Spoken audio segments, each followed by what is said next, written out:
It's a pleasure to be here tonight, and as Evan said, I'd like to start by introducing our panelists. Starting at the far end, I have Mary Baker, is currently a director at both Velti and John Wiley & Sons, and was most recently president and chief executive officer of Play First. Mary is best known for building the Quicken business while a senior vice president at Intuit and the BabyCenter.com business, which was acquired by Johnson & Johnson and where she served as a J&J company president for 5 years.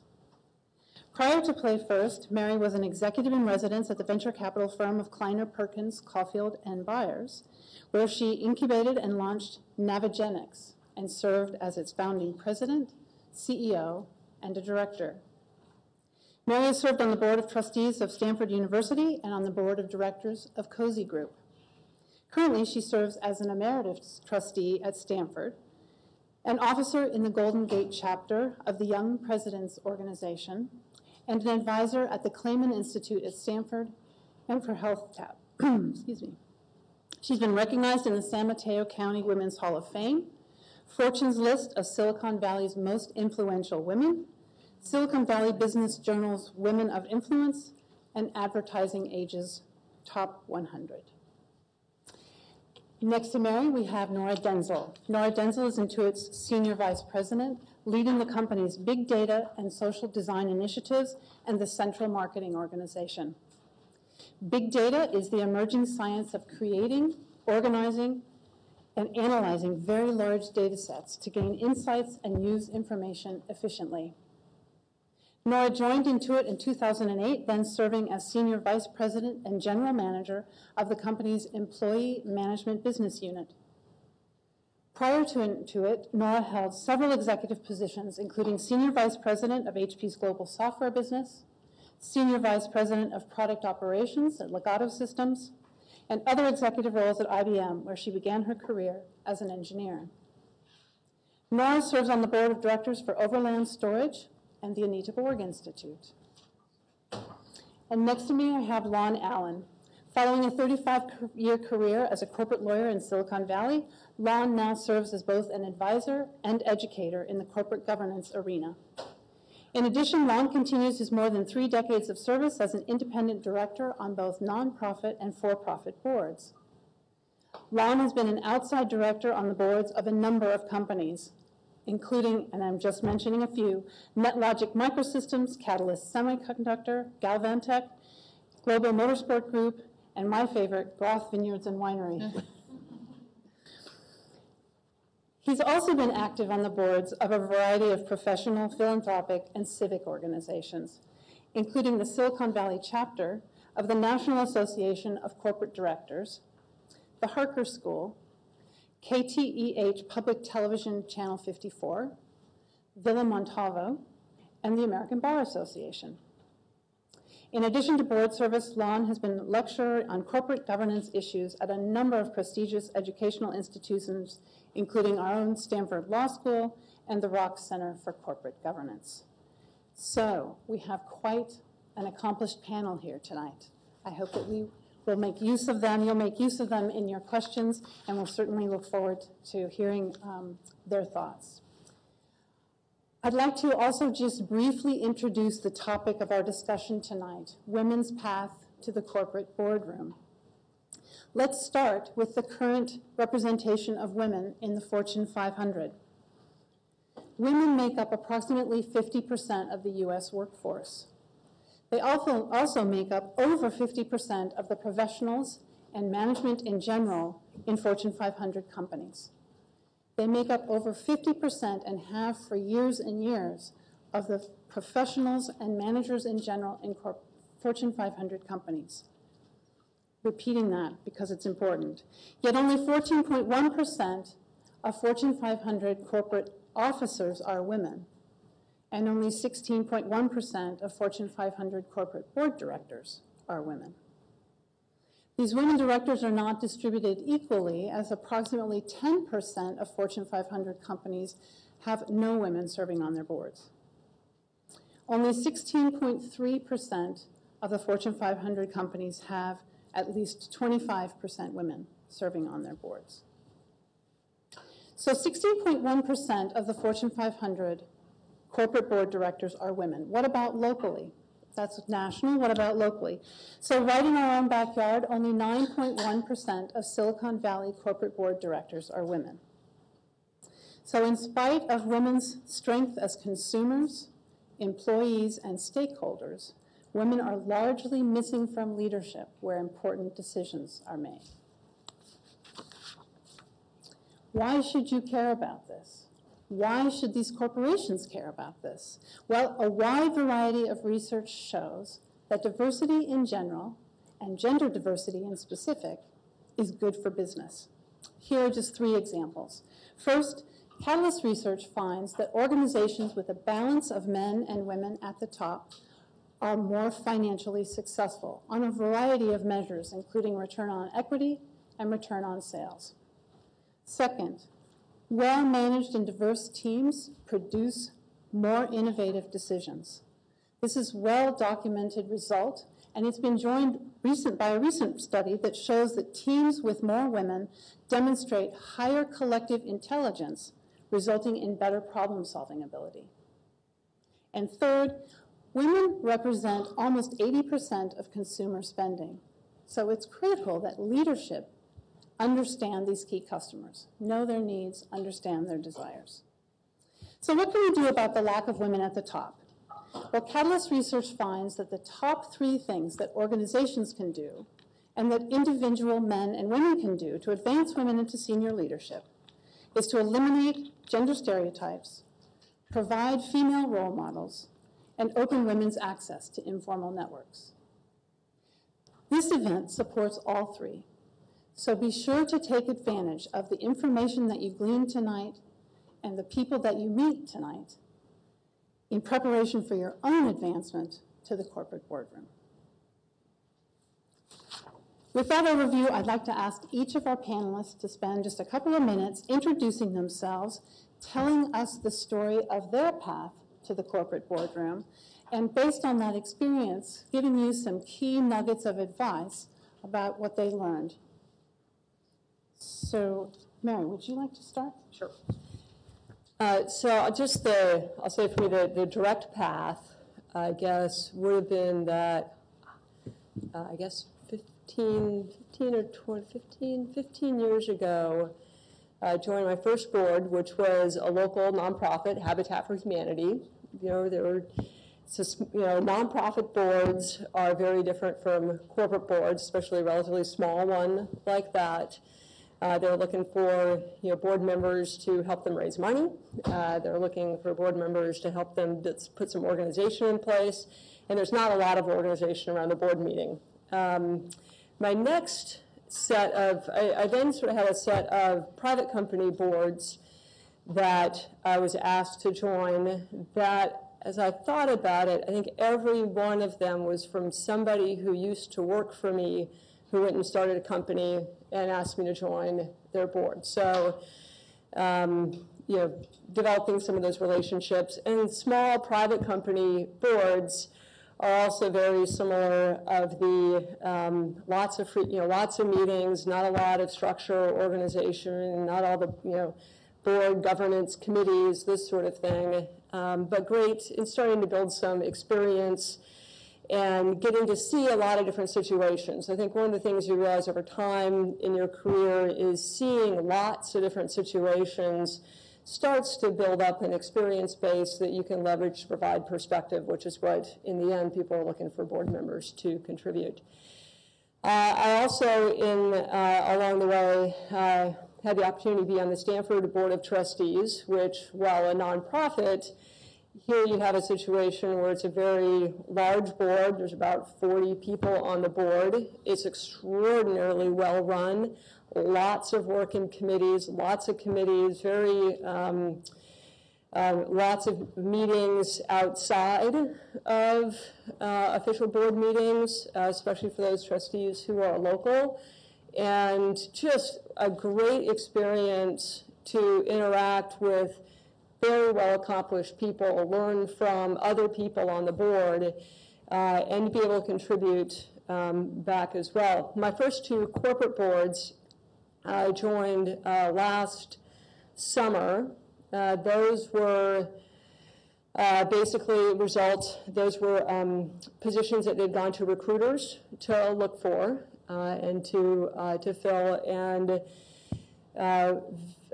John Wiley and Sons is a 200-year-old company. Again, it's very well organized, lots of structure, great compliance with governance. Long, it's part of the NACD. They have all their directors join the NACD. So sort of one model. And Velti is a company that's been public on NASDAQ for a year. And sort of very early, making that transition from, a private company to a public company to then really starting to get all the different processes in place that need to be in place. One's a very fast growth company, very exciting. One's, a company, been around for a long time in an industry that's going through change. So part of for, John Wiley and Sons, looking for somebody who understood sort of disruptive technology. So I'd say very much, having something that they were specifically looking for. I think anybody's going to go out and use a recruiter, they have some specific skill sets that they're looking for. And, that happened to fill. And I think for Velti, trying to build up some of their, they started in Europe. And so part of what they're trying to do is build up their knowledge base and set of folks who have more of the Silicon Valley presence and can help them build more of a presence here. So different things that each of the boards were looking for in their search that I was able to help to fill. Nora, would you like to go next? Yes, so I'm Nora, and my work with boards, I've been working with boards about 15 years. It started, I'm not going to give away my age, but when I was around 33, I started on the Santa Clara board, the board for the business school, as well as I was on the advisory board of a storage startup. So I was on a private company advisory board and a nonprofit. During the 15 years, I've served in four types of boards, either nonprofits, pre-public that were going public, hoping, or getting bought. So it was a pre-public board that wanted to get a profit, advisory boards, and then I'm on 2 public boards now. When I look back, the common denominator was always 2 things, intellectual capital and social capital. Intellectual capital was what I knew. A board was looking for, so in my early days, I was very much into computer storage. And so they wanted to know things about computer storage and then different aspects about the storage. I came from the engineering ranks, but I ran business lines at IBM, so I understood distribution and all the other facets of sales and marketing around that specific subject matter. So that, for example, got me a great role as an advisor to 3PAR, which had an incredible exit. Then who I knew, people, again, would not use me, but they're looking to fill a hole of who knows people. For example, one of the boards I served on needed to make OEM relationships with both IBM and HP. And they wanted to understand the senior level executives of IBM and HP in particular areas. And even though I was younger by about 20 years than most of the board members, because I had that social capital and that Rolodex, I was prized. And so I think those 2 things as you advance is you have to decide what Post-it note do you have on your shoulder. If you're a jack of all trades and a master of none, you may get a board seat. The early ones are because of who and what you know. My later ones now, because I've served on boards, I've kind of passed this board test of she's acceptable, in board meetings. And what I mean by that is a board is a very unique team. You get together, hopefully just 4 times a year, but sometimes a little bit more, for a very short amount of time to perform some very specific things. And it's not like a team that you run in an operating job at a company. And so you want to make sure your board members understand what is your fiduciary duty, what is it you're here to do. Let's not waste any time because we don't have a lot of time, and then we disperse. And so once you have served on boards, you kind of pass a test. If you have a good recommendation, I point to Allan because we actually served on a board together. Usually a recommendation from another board member gets you the subsequent ones. So I'll stop there, but I've done all 4 levels, and they vary in the amount of time you have to spend with it, as well as the amount of money. Either you receive or you actually give if it's a nonprofit. So that's kind of the 2x2 grid I would put together, as the money goes from a lot of money with little work to giving money and no work. So you have to sort out what quadrant you want to be in. Well, let me pick up, continue on where Nora left off. I guess over 30 years between public, private, nonprofit, venture-backed boards, I've probably served on more than 24. You know, the job is really the same, which is the board's job is to ensure on behalf of the stakeholders, and they can be financial investors as in a corporate board or segments of the community in a nonprofit board, that the management team is properly carrying out the mission statement of the organization. As a director or as a trustee, you have to understand the business well enough to be able to monitor that, and then if things aren't working out, you have to have the integrity to make some changes. It's been often said that the primary job of the board is to hire and fire the CEO.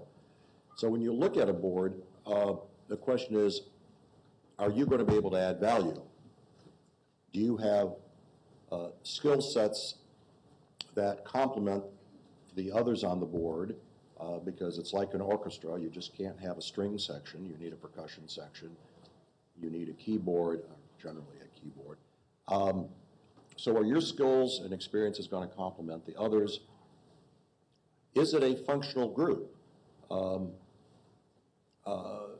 There's some boards that have a lot of what I'd call Tiffany directors who just can't work very well together because they don't respect each other, and then bad things happen.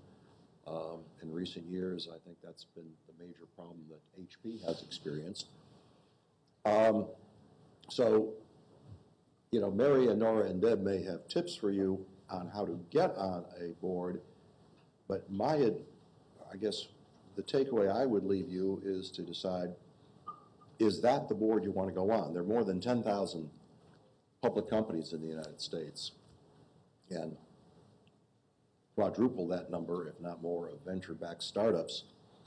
So there are a lot of boards out there. I think you want to only join a board where you think that your skill set will add value to that board, and where your evaluation of the other directors is that it's a functional, not a dysfunctional group, so that you'll be able to accomplish something. When we had our conference call preparing for this, I think Nora very wisely said, if someone calls up and says, well, we're calling you because we're looking for a woman to join our board, you know, run for the door. You want to join a board where they're looking for your skill set, your experience, your ability to work with others in a positive way, so that you can make a contribution. If they're just looking to sort of check the box, that's not the board you want to be on. And my second takeaway is, years ago we used to have staggered boards. Now where it was sort of like the U.S. Senate, 1/3 elected each year for a 3-year term. That's no longer in fashion, so everybody stands for election every year. If you're on a board and the board, for whatever reason, isn't a functional group, and you can't get a majority of the other independent directors to make the changes necessary so that it becomes a functional board, then I would suggest that you just quietly don't stand for re-election. And then I'll stop there. Okay, great, thanks. All right, so now I'd like to move into the Q&A section.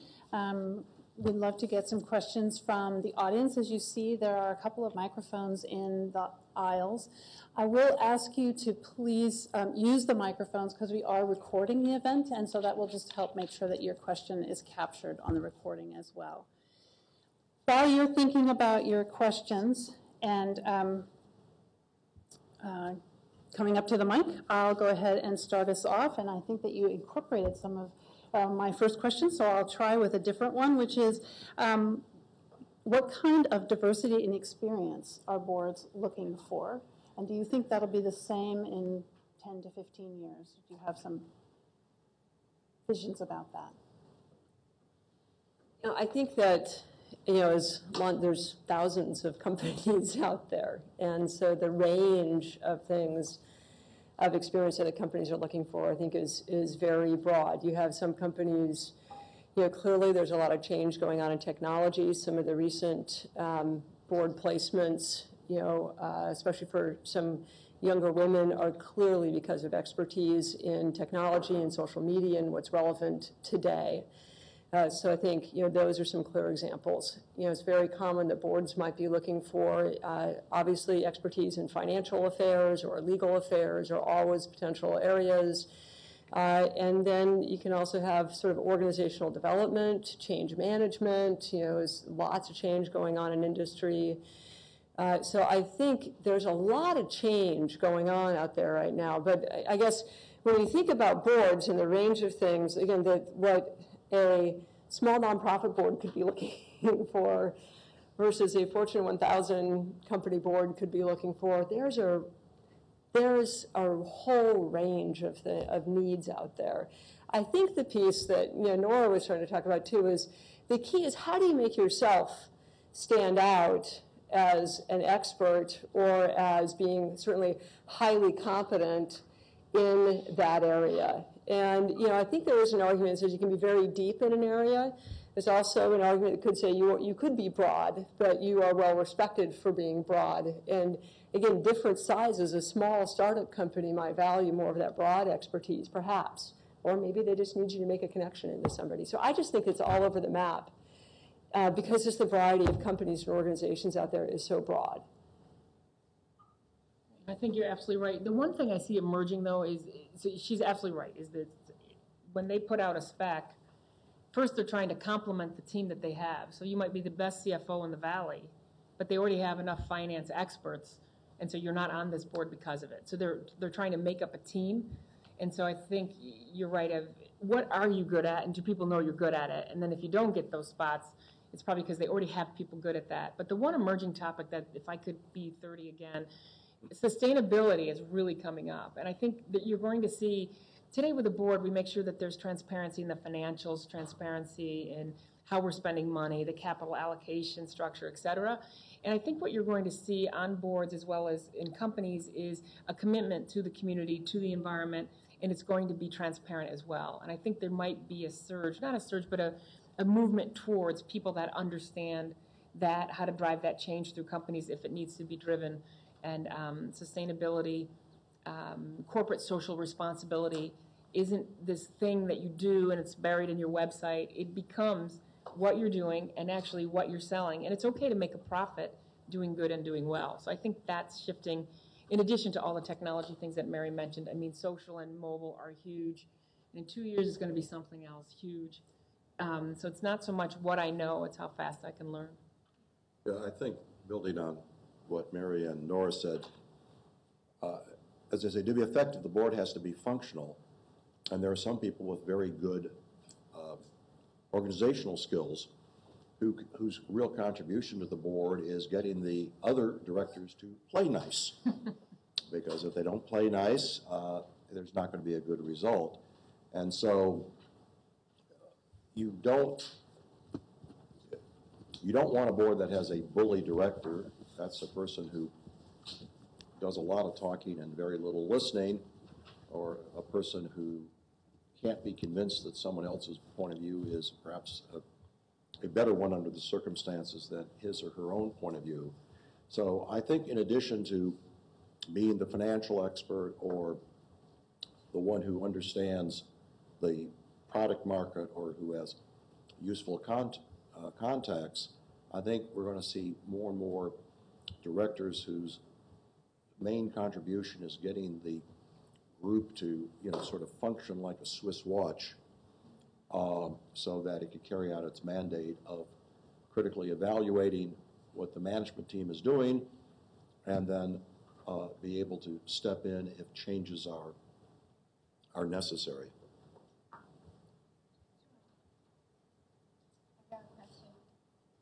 Hello. Yeah.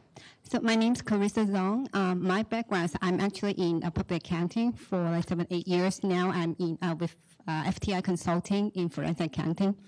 I'm very interested in going to the corporate boardroom. For me, it's not just I want to gain more experience. Because from that, and also explain my network. But the big question is, how do I get in the door? How do I find? As you said, there are so many companies that are looking for boards, and there are recruiters looking for board member. But how do we get like me with my experience? I'm in finance and SEC reporting. I have those expertise in that area, but I don't know how do I get in. So let me, one of you want to take that?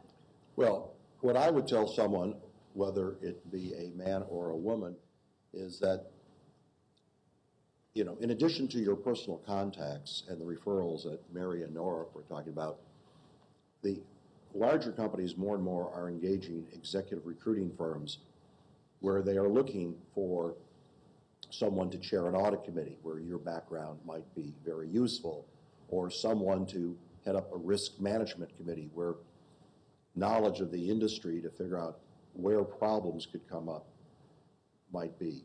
And if I were you, I would check with the major executive recruiting firms and some of the boutique firms that work in your field and find the partner or partners who have sort of industry responsibility for the industries where you think you could add value, because they get a jillion, email resumes every day.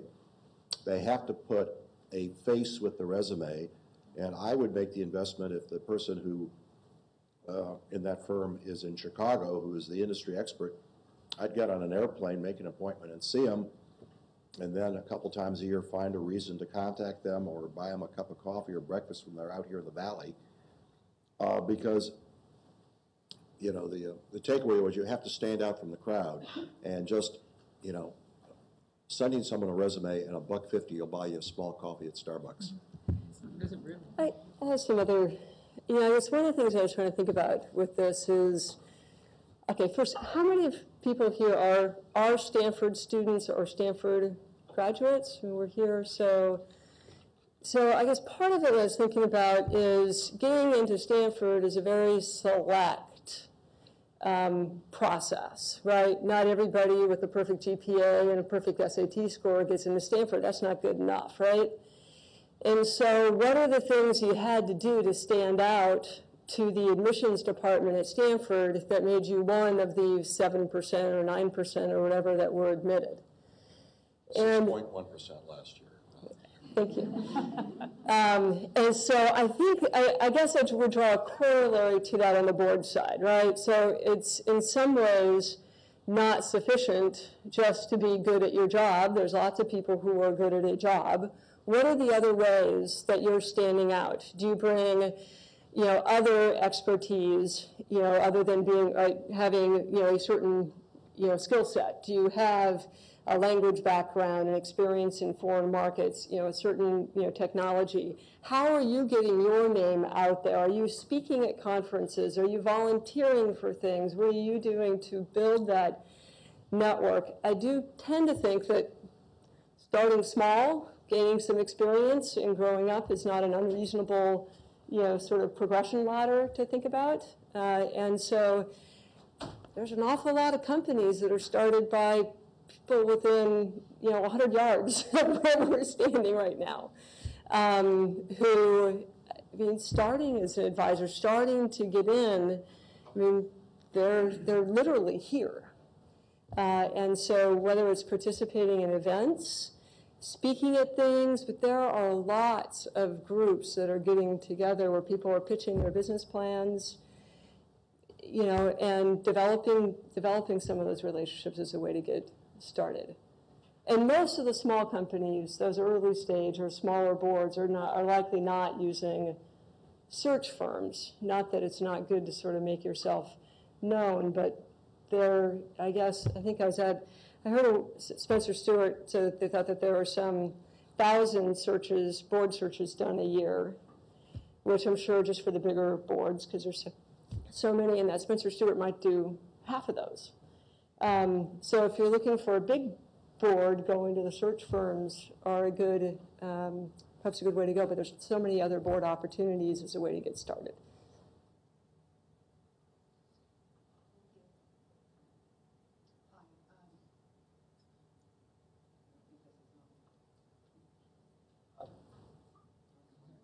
Help is on the way. Yeah, and if you could introduce yourself and your company or other affiliation. And Sure. If you have a particular person that on the panel that your question is addressed to, that'd be excellent. Okay. My name is Martha Clark. I'm an MBA from, I won't tell you when, a while ago. And I recently left a career primarily in asset management and was the global COO and CEO of the Americas division of the company I work for.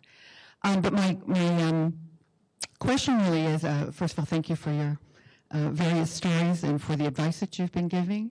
But frankly, you could take women's off the front of it and say, path to the corporate boardroom. And my real question is why each of you who've now been around the boardroom for a while think there are only 15 or 16% of women in the boardroom, and what we can each as individuals do about that. I'll start. I think there's a supply and a demand problem. I think on the supply side, a lot of boards look for, what Mary is, an ex-CEO, clearly with P&L experience. She went through an M&A. She can give advice credibly to a CEO because she's been one. And so when you just look at that group, if I just took every single write-up of the Fortune 500 and took their gender off, but the write-ups of what they've done, and then put it against the number of men and women, I don't see a huge supply of board-ready that have been like an ex-CEO. The other thing you really need is P&L experience. So in your company, I was a division head until a little while ago, but I've been a division head for several years. And so you have a P&L, some of mine were over $1 billion owning the profit and loss for that much revenue. And so I think that's the supply problem. In technology companies, women will come in and they typically will plateau, and it's rare to see one at the SVP level. So I think that's the supply problem. On the demand side, I think that, and this is anecdotal, is a lot of times you look in the wrong places because you're with a board, it's a certain demographic, and the search starts with, hey, do you happen to know anyone? And a lot of people, not him, but will hang out with people like them, and they know that this person is safe because I know him really well. And so I think sometimes people look in the wrong places. And so I think it's both a supply and a demand problem. Just the law of numbers. Women, it is getting better. I mean, you can definitely see more coming in. There's more diversity in the workforce, and I see more diversity coming. And so I think it will get better eventually, but people have called it the stalled revolution because the numbers that Deborah cited have been pretty flat, if it's my understanding, for like a decade. So we call it the stalled revolution, is there was this boost and then it kind of flattened out. So, but I do think it's both supply and demand. I don't think you can point to one thing. That's my gut. I also think that, I went to Stanford in the 60s. I think when the generation that went here in the 60s retires, I think because, Nora mentioned people talk to people like them. Well, in the 60s, the law school here at Stanford probably had fewer than 10% women. Today, it's at least 50-50, if not more. So directors, I went on my first public board more than 20 years ago. You had a bunch of, old guys with gray hair who feel comfortable with other old guys with gray hair. And I think that so I think there's a generational issue, and as people retire and younger people come in, they will expect the boardroom to look like their classroom here at Stanford, where the demographics are, very different from the boards of old. So I know patients, I'm not recommending that you wait, but I think one of the reasons why things are this way is a lot of old guys probably won't change unless they're pushed. And maybe the activist investors will do the pushing. And I find some recent board placements really exciting. I think Marissa Mayer being put on the Walmart board was recently announced, which again goes sort of counter to some of the classic, not been a CEO. She's what, 30? She's mid-30s, I think, yeah. Something like that. So who just went on the Starbucks board? She's like Clara Shee went on the Starbucks board. That's but that's good. So and then Katie Minnick went on the eBay board. I think she, again, I think not been a CEO, pretty young. So some of these rules are being changed because these women have skill sets and they've stood out as experts. Marissa has definitely been out there speaking, been highlighted as, the rare, really exceptional woman engineer, and being early at Google. Clara has been an expert on social media, written books and published, and so doing the things that solidify your position as really being an expert in that space. Thanks. Yeah, go ahead. My name is Sarah Schindler. I'm working for Kirkland & Ellis here in the IP and transactions team. And I think you made an interesting statement earlier, which was that a woman shouldn't take a board seat that was offered to her just because she's a woman. And I wonder how often this really happens, and whether you see any specific industries where this happens more often than others. I think I'll defer to my colleagues. Because I did it. For me, usually it's subtle, but I hear it a lot. And so you say, well, then why wouldn't you just get on a board, get on any board? If I'm there for my gender, then I know I'm not going to be listened to. I know, hey, we just have an extra seat in the car on the ski trip. I invited you because we have an extra seat. It's something different than, hey, we're going skiing and you want to join us, we're going to have festivities. So when a board says, I've invited you because of what you were kitted out with when you were a baby, they're not, what they're basically saying is I'm doing a checklist. So the reason I shun those is it's not to stand any political thing, it's not to make a statement. It's just more to say, if that's how you think, I just don't want to be with you. I'm not like-minded. Then I'm not going to look for an African-American, or let's get someone with blue eyes. That makes no sense to me. I would rather talk about, these are the skills we need. This is, if the person can make a difference to us, and if that person can learn from us is what I'd like to do. But how often? I don't know, Mayor, you have to tell me. I know it occurs a lot because I get the calls. And when they lead with that, they think I'm flattered. And I'm nice as can be, but in my head I'm like, there's no way. Like, I don't want to be on a team that wants me for my hair color, because God knows that changes every day. I guess I think it's, as with most things, I tend to think there's a lot of complexities involved. And if the answer to why are you interested in me on your board goes no deeper than you're a woman, then that's not a very thoughtful response and might indicate a lack of general thoughtfulness on the part of the chairman or the CEO that you're speaking with. If there's an honesty about, well, our product is largely targeted towards women. Women are 80% of our consumers, and we currently have all men on our board, and we would really value having a woman on the board to add that perspective in our discussions. That's a deeper level of understanding where they're indicating that they're really looking to have that point of view added. So, I think as with most things, you have to do a little bit of your work down. And I guess most people, maybe I haven't encountered the folks who are just, it's because we eat high heels, or I don't know. I had diversity to our board. And you see there's no other woman, it's all old white men thinking, okay. Thank you. But you're not criticizing old white guys. No, I love it.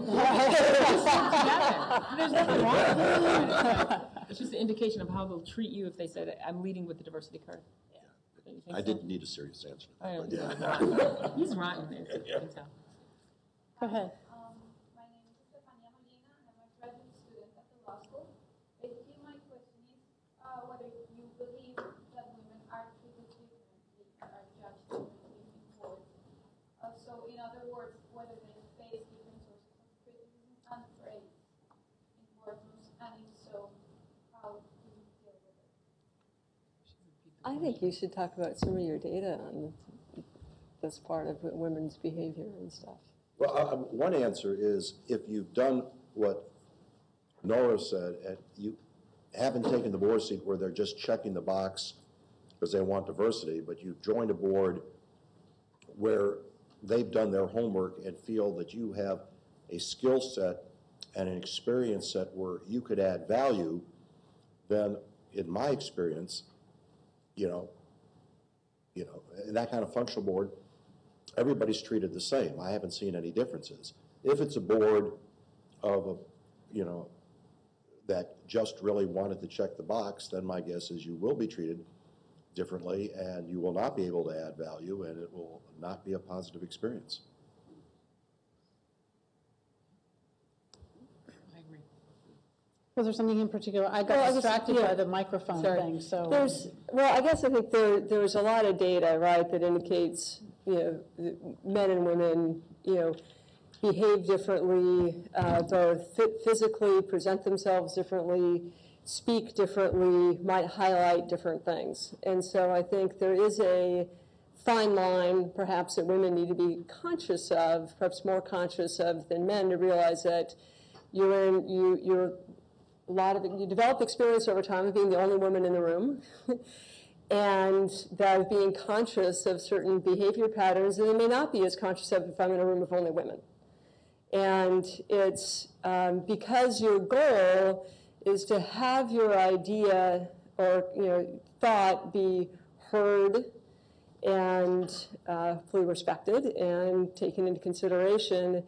I do think it's relevant to be conscious of how you are communicating that thought as well, and be conscious of the dynamic in the room. Be conscious of in how you say that to be as effective as you can.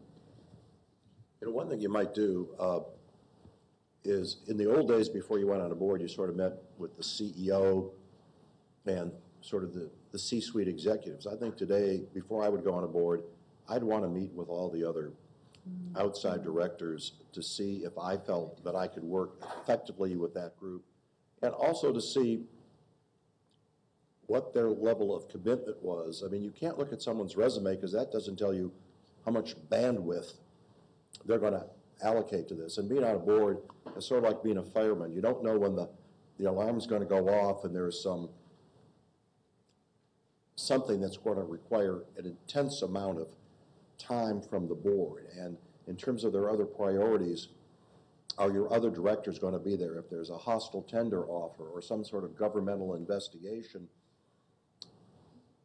what is the level of commitment and time available of the other directors? So I think that you really, to use the law school term, you got to do your due diligence and see if this is going to be if this is a good board, if it's a good board where you could add value.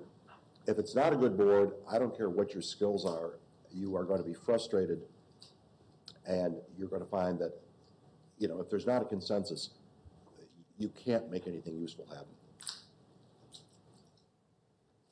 thanks. Go ahead. Hi, my name is Ashley Romero, and I'm a third-year law student at Stanford. It strikes me that maybe female lawyers are at a particular disadvantage in terms of getting onto a board at an early stage of their careers. It's difficult, I think, in my mind, to conceive of what type of specific expertise we might be able to cultivate in just the first, say, 5 years of our careers. So maybe Lon could answer this question. But I'm wondering what, if anything, female lawyers can do early on other than maybe join nonprofit boards or work in an advisory capacity before we develop enough legal expertise to fill that slot. Well, I think joining a nonprofit board early on is good, and you'll be sought after because they're really looking for you to, in addition to being a director, to give them pro bono legal advice. But, again, understanding the dynamics of an effective board, whether it's nonprofit, venture, startup, or public, it's all the same thing. But I think getting experience there and proving that you could work effectively at a board, and of course, I don't think there are any members of public company boards who also don't serve on nonprofit boards, and you might be sitting next to someone who's on a public company board who says, hey, that's a smart cookie. And now I think on the public company board, where a lawyer has real expertise is in risk management. Companies run into problems because they don't see them, and that's where you try to understand the industry and sort of attack it and do your homework of where can the problems be? Is it Foreign Corrupt Practices Act? Is it antitrust laws? Also, the chair of the audit committee rides herd on the outside, on the CFO and on the outside auditing firm. I think it's good to have someone on the board who rides herd on the general counsel and the outside law firm. So I think, but you could easily start right now with nonprofit boards. They would love to have you. Thank you. And don't discount, there's a lot of technology companies that sell to lawyers or sell around lawyers. I was working with a company that was doing e-discovery inside of companies. They would have killed to have your expertise, so you don't have to be the lawyer in the lawyer role, but it's how do lawyers think, how do they buy, what is their mindset, would they ever use this product? So there's a lot of people around your profession that could use your help, even though you think, gosh, I don't have a lot of legal advice, but you certainly are a lawyer and went through law school, and so you have a lot of consumer advice. Hi, I'm the short one. My name's Holly Harrell. I'm also a third-year law student, and this might be going back to basics a little bit, but I'm wondering, why should I want to be on a board? What have you liked about it? How is it different from management? What are your different experiences, and what have you valued about it? It's a great question. I think for me, on a public board, I'm a better executive having been on being on a public board. I have to present often and interact with our board, and so it's a little bit different to say, hey, how does this really work, and why are you asking those questions? When you're on a board and see the other side, you can learn. The other thing was, I'm really pondering, should you be a CEO or not? The only place I can see what a CEO really does is become the boss of the CEO of a public company and then realize what they do, what pressures are they under, how much time do they spend with the board, how much time, how tough really is it, and as you give them advice, you see them up close and personal, and it may not be your own CEO, because our CEO is my boss, and so we don't really sit around talking about how much pressure do you feel under, and is this really worth it? He'd probably give me a different set of answers. So I think for me, first I went in because it was just a fun way to spend time and people wanted your advice. So I felt, that was kind of interesting. You mean you really listen? And I made introductions for people and never thought about the financial aspects. And then 1 out of every 10 became paid for all the work that I did, on the other 9. So it wasn't really the finances up front, but it was more people wanted your advice. So it just made you feel that way. And then you learn a ton about corporate governance, how boards are run, what a CEO is like. So the learning is phenomenal after you feel you've kind of been a division exec and you're thinking, what else is there? I'm sure you have other reasons why you guys do it. Yeah, I guess, one of the things, as I look at many of you guys in this room too, is it never occurred to me 25 years ago to go on a board. Wow. So just not something that, I don't know about you, but it wasn't necessarily something I was conscious of wanting to do. But I guess for me, I felt like as I started to do it, I love learning. And I love going into these meetings and seeing really smart people talk about their business, talk about their problems, the strategies, ask for input. And so you get to engage with really smart people at, really interesting strategic problems. Because they were smart. If they were easy to solve, they would have solved them. And so the things that tend to come up at the board level are ones that are really meaty and somewhat difficult. And that's, personally, I love learning. And so I really enjoy that interaction. And I also think, if there was some piece that I've also enjoyed where to be on a couple of different boards, again, seeing different industries, challenging yourself, to be able to operate at different levels in different spaces with different needs that are going on, is really intellectually stimulating. And so I've found that the more that I've done, I really enjoy it. Yeah, my 2 cents is nonprofit boards I've gone on is because I've had a passion for what they're doing, because there's more to life than making money. I spent 14 years on the board of the Harker School, which is a independent K through 12 here in San Jose, and I found that you could really add value because the administration of the school were excellent educators, but most of them, couldn't run a lemonade stand profitably.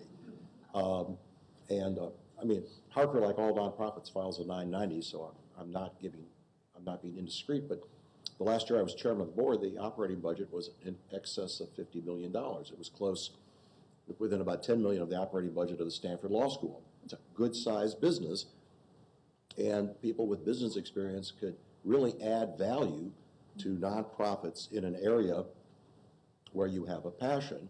In addition, if you're just starting out, it's a good way to sort of, earn your chops and understand how boards work. In corporate boards, I found that as an angel investor, I didn't really want to be a passive investor. And I found that even with the VC firms, if you had skin in the game, because you were a good candidate to be on the board because they couldn't set all the boards, and you were investing your dough, not someone else's dough. And I would encourage you with startups, if you're going to invest, or even in public companies, if you're going to go on the board, make what is a material investment for you. And for most of us, that's not quite what it would be for Warren Buffett. But if you're not really prepared to write a check and buy some stock, I think you should ask yourself, why do I want to go on that board? In other words, if I don't believe the company's going to be successful, if I don't believe I can add value, then I shouldn't be taking this board seat. And I have a very easy materiality test.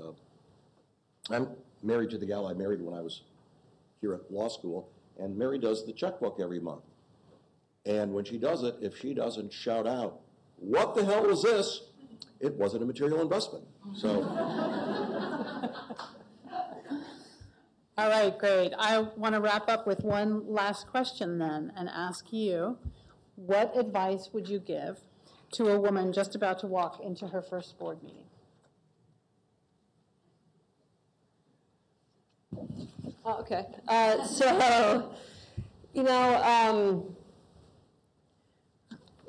think that there's my point of view on things is, you're walking into a group who knows a lot more, been on the board, most likely been on the board a lot longer than you have. You've got a lot to learn to come up to speed. On the other hand, you were placed in that room for a reason, and there's an expectation that you're going to contribute. And so, again, I'd say there's in somewhere a balance of listening and contributing. But a lot of people make a mistake of feeling like they've got to contribute on everything. And, I also kind of have a view of, be the kind of person that you also want to see the other directors being. And that tends to generally serve me well. And if I add one other thought as we're just, wrapping up is, I never thought I'd be CEO of a company, never thought I'd be on a board. I mean, not something that was necessarily something I thought I would do long ago. But I think the piece that I encourage you all on is the one thing I did appreciate is that the only thing that you always have is your name and your reputation. And if in everything that you do, you are always doing a great job, operating with integrity, being somebody that people want to work with, things happen. Good things will happen. And don't always know where the doors that open will go. But if you do those things, if you do them well and right, opportunities will emerge. I think that was excellent. The metaphor I would leave, she's absolutely right, is when you go into your first board meeting for man or woman, it's like going into a Broadway play, but you go in at intermission. And so you don't want to be the one, you don't want to be that one in the audience. They've seen Act 1 and 2, now you're in there. And so It's just like any group. Figure out the group dynamics. I think what came to my mind viscerally when I saw the question was be quiet. Just watch it all. You're not expected to contribute heavily on your first day. You become real great buddies with the chairman. You probably know the nominating and governance guy because he probably was in the interview process. And you also want to get to know the CEO. So I just kind of watch and observe. I keep a whole list of questions. I don't disturb the meeting because we have a very short amount of time to do a very specific set of things. And if I would say, wait, who's that actor? What happened? Everyone knew what happened in the play but you. And so you're going to be fine unless there's a tender offer this second. Unless there's something like critical that minute and there's death involved or we're going to change ownership, I'm not sure you have to. You can wait for a break and maybe whisper maybe some of your top questions, but I would get to know the people because you can't make another first impression. And if they're going to have great, he or she is going to slow us down and be a pain in the neck. You know, remember, you walked into the play halfway through. So don't whisper or open candy or make things like that. Just sit there quietly. And then as you get your legs under you, you'll also learn if you've been on other boards. My first board, I didn't know. They don't want advice on everything. You know, like, oh, I'm a board. Oh, wow, I better give advice. You know, they don't want it. Sometimes they're talking just to talk.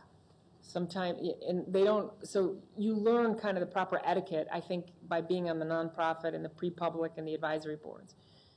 Her advice was excellent. I think sometimes as women, we don't realize that part of a good job is communicating that good job, not to promote ourselves, because women are saying, well, I don't want to promote myself, but you reduce the learning curve of others. So when you have some big thing that you're known for you to talk about it isn't promoting me, it's promoting the problem that I'm talking about, how to retain customers in a down economy. So that's a way I can get some women to speak out, because men have zero difficulty taking credit for what they do, but women sometimes forget part of doing a good job is talking about it. Or taking credit for what you do. That's, you know, and that, you think that happens all the time. So the last thing, very tactical, I never knew there was a board member magazine, and that was really helpful. It doesn't read like People, I'll tell you that, but it just gets you up on what are the issues, what is the lingo, what are people talking about. So if you're really serious about it, it would probably behoove you to know the jargon, you know, what's going on. And so I subscribe to a bunch of things on the web, and I also subscribe to that magazine. I didn't know about it. I wish I did 30 years ago. Yeah, well, before the first meeting, and I think the advice is the same, regardless of gender, hopefully you have met one-on-one all the other directors in deciding that that was a board where you could add value. But you haven't seen them interact as a group.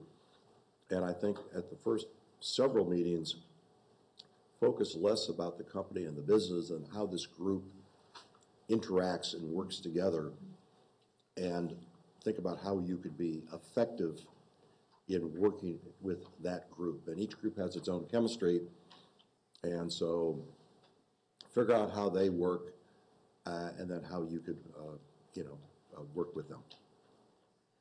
Great, thank you. Everyone, let's please thank the panelists for their contributions tonight.